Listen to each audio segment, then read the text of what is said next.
going to show you quickly how you can create a class notebook so that you can set up an interactive notebook using the OneNote tool available from Office 365. So once you've logged into your Office 365 account, you're going to want to look for your apps and go to all apps, and you'll see that there's one called Class Notebook. So when you click on that, it's going to open up a new browser and it welcomes you, and it's going to ask you if you would like to either create a class notebook, add or remove students, add or remove teachers, or manage notebooks. So since you're creating your first notebook, we're going to click on here and select create a class notebook.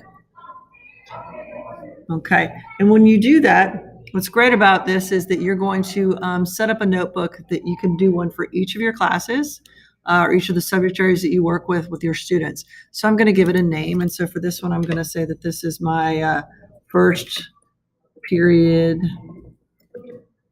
ELA. You can put so that your students know what notebook it is. So if they have multiple classes, they can determine which notebook they're working in. So I'm going to give it a name. Then I'm going to notice that by default, I get a collaboration space that's available, a content library. This is a great place for you to put your syllabus and any textbook resources or articles that you want your students to have access all the time. So your collaborative space, notice that teachers can edit as well as students. Your content library, you can edit, students can only view what's available. These are common for all of the students. They're going to see this. The collaborative space is also a great way to have an ongoing conversation with your students. You can post in your entrance and exit tickets in a way that students can see each other's responses. And then the third, and this is the best part of this tool, is it has a student notebook. You can edit it as well as your student can edit it, but they can only see their own section in the notebook. So I'm going to click here and select next. Now this is where I can add in. So I'm just going to add myself for this one right now. And as you notice, as I start to type names, it's going to pull up those student names. So it is a little time intensive up front.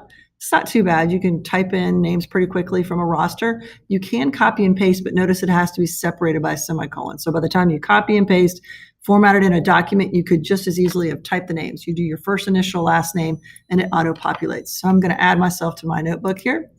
And notice I can, that was as a teacher. And awesome.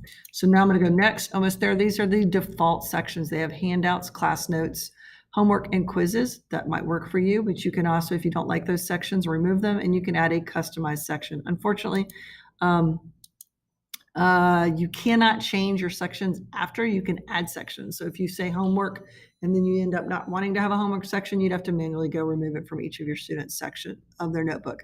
So I can add it. So as the year goes on, you can build unit 1, 2, 3, and so forth.